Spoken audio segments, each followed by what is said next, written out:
ScreaM right now, right, he kills it. For me, like, just movement, crosshair placement, we know, like, aim-wise, his reactions are ridiculous. But he's also going up against a player like TenZ in that scenario, if you look at it as the head-to-head, and you think, TenZ is so young in comparison. Like, ScreaM here, he is a veteran, he knows what he's doing with it all, but it's like, how much more time has, like, some of these guys even got if they want to play at this level? Or do we just consider this to be, like, age ain't really a factor anymore? Like, we can extend it further, Mitch.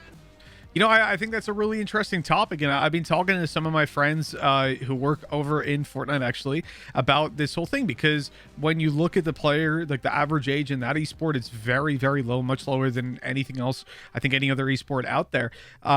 And it was interesting because he was saying that he was reading some studies, and they were saying that your actual, like, the typical thing is like, oh, kind of, you know, he's like 25, his reaction time, it's starting to go down. You want your 16-year-old, 17-year-old players, but actually in terms of reaction time, he was saying most people peak around 24, and it's about as much of a decline as it is a gain before. So what that means is, like, a 26-year-old player technically by that model is closer to their peak and performing better than a 16 or 17-year-old is, than a 20-year-old is even. And if you take that as truth, and again, I have to look into that a little bit more, but it seems to kind of pan out within Valorant at least. You know, a lot of these guys are towards the kind of mid to late 20s even, are still performing, are still putting up numbers. And I think if you were to remove the names or put someone in there that didn't necessarily know their ages, you wouldn't really be able to tell kind of who are the young guys, who are the old guys. Yeah. Hey, look, we're all still around. We're not going anywhere. You know, we're all probably going to retire here. You know, we'll be 60 and talking like that too. So,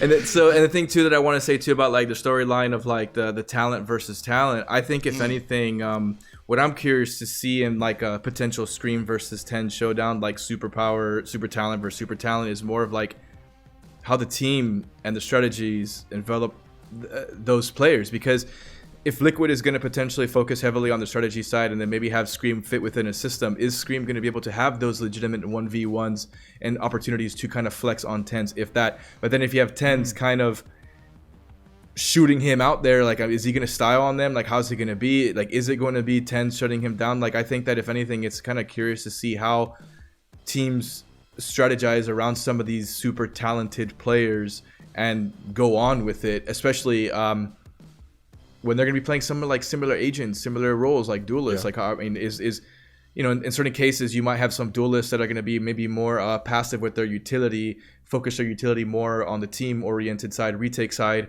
Let's say you're playing defense. Or you can have people that are just like, yo, go out there, go crazy, do your thing, and, you know, we'll play 4vx, whatever you can kind of get us through. And